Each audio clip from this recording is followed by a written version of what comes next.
Specification that we expect you to hear a lot in 2019 is UFS 3.0 storage.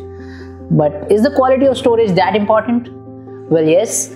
Apart from quantity of storage, quality of storage is also an important parameter that defines your flagship phone performance. And it's actually very important.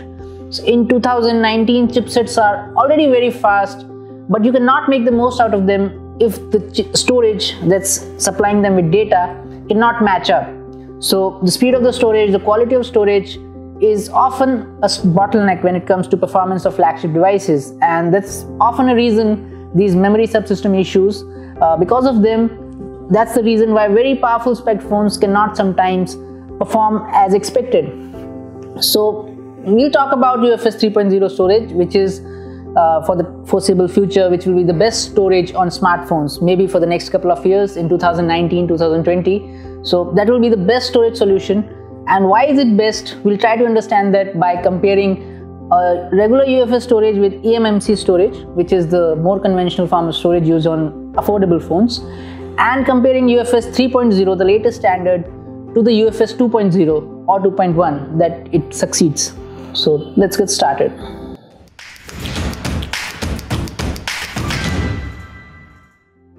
Before we get to talking about different types of storage, classifying them, let's first talk about what the term storage essentially means in context to your smartphone. So when we're talking about storage on your phone, there's essentially two parts that we're talking about. One is the NAND memory, the actual storage where your data gets stored in tiny cells in the form of zeros and ones, and also the highway or the interconnect that connects that storage, that location where everything is stored, to a chipset. So in an analogy, like if we consider the interconnect to be a highway, then how broad that highway is, how many lanes are there on this highway, is there a traffic management system on this highway. So these are the parameters that define how fast your storage will be able to communicate with the chipset or your SoC, and they define the performance of your storage in a big way.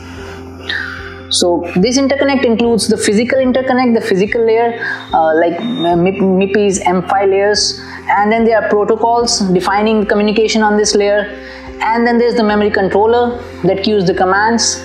So there are different things involved on this channel that are crucial to the maintenance of this channel, which define the performance of your storage.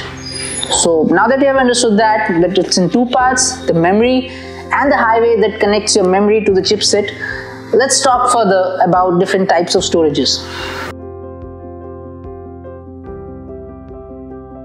So the storages used on smartphones can be broadly classified as eMMC storage and UFS storage. And eMMC, it's eMMC 5.1 that's mostly used on affordable and even mid-range phones. And UFS storage is primarily for flagship devices. So the difference between these two storage, the primary difference is in their interconnect. So if we discuss this with an example, so it's like the difference between a one-way street, a one-way service road, and a highway, a two-lane highway. So the eMMC is a one-way street where only one car can pass at a time. So on the eMMC storage, either you can read at a time or write at a time. Only one thing can be done at a time.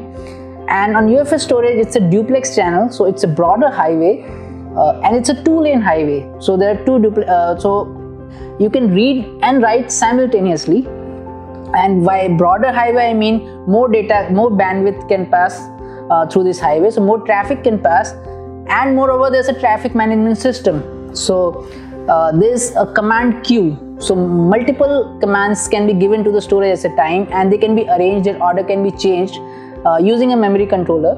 So it's a more managed system, it's a broader highway, the interconnect is much smarter, and that's what makes all the difference. So UFS storage is much faster than eMMC storage, and the difference is practically realizable. So let's not talk about UFS 3.0, the latest storage standard, and the UFS 2.0 or UFS 2.1 storage that we currently see on high-end phones from Apple, Samsung, OnePlus. So how are things going to get better in the future? So for starters, the highway that we talked about, that has been converted into an expressway. So the things are a lot faster here, but that's not it. There has been a holistic improvement in all factors. So for instance, the NAND memory, the UFS 3.0 standard defined by JDEC that has support for latest NAND memories and also upcoming NAND memories, 3D NAND, triple layer NAND. So all kind of NAND technology that we have, the latest technology, will be supported by UFS 3.0 standards. And the highway, so the interconnects on our phones, mostly the things, highways or channels that connect our chipset to different components like cameras, storage. So they're mostly from MIPI. So they're defined by MIPI. They follow MIPI's protocols.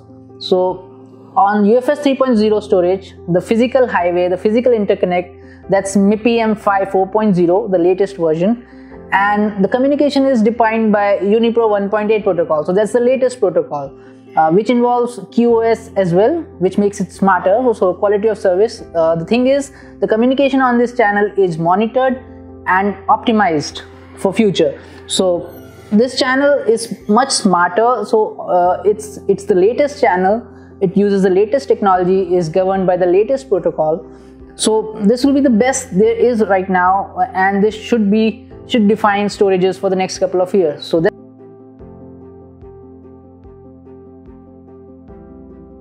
manufacturers can use two types of channels. So assuming that they use the best one, the 11.6 Gbps channel, two of those, so the maximum you can get is 23.2 Gbps, which is twice of maximum you can get with UFS 2.0 or 2.1. But again, we haven't yet seen UFS 3.0 storage in real world devices, so actual performance gains or how much actual performance improvement is there, that we'll get to know only after UFS 3.0 devices are there out in the market, which should still take a few months.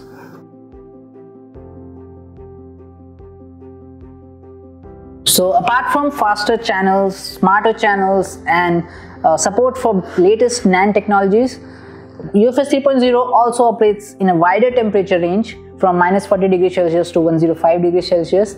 So it's fit for use in automotive applications. And the UFS 3.0 standard also supports multiple replay protected memory blocks. So what replay protected memory blocks, RPMBs, are, they are predefined during manufacturing. So they are hardware partition of memory. They are in your storage.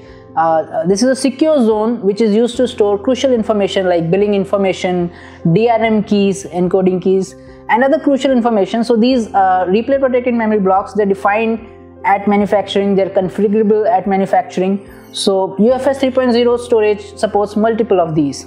So that's another improvement in the UFS 3.0 compared to UFS 2.0. So for average users, everything that we've talked about, faster storage, better NAND memory, faster highways, so that would mean for average users that they'll be able to watch high resolution videos on their phones, in the future. They'll be able to play high bandwidth games, they'll be able to download high quality stuff. So for AR and VR applications and other stuff in the future, this storage will be best suited. So we'll wait to see how much the UFS storage improves performance. Meanwhile, we did come across a leaked screenshot, Android bench screenshot, detailing UFS 3.0 speeds. So we have that compared with UFS 2.0. But this is again a leaked screenshot and it looks a bit too optimistic. So we'll reserve a verdict on that for now. But let's see, maybe in the next 2 to 3 months, it will be quite clear how much difference UFS 3.0 storage makes. So if you like the video, give us a thumbs up, and if you want to watch more such videos, if there's any other aspect of your smartphones that you want to better understand, you can share with us in the comment section below, and we'll try to bring a video on that topic as well. So thank you for watching once again, guys. Bye bye.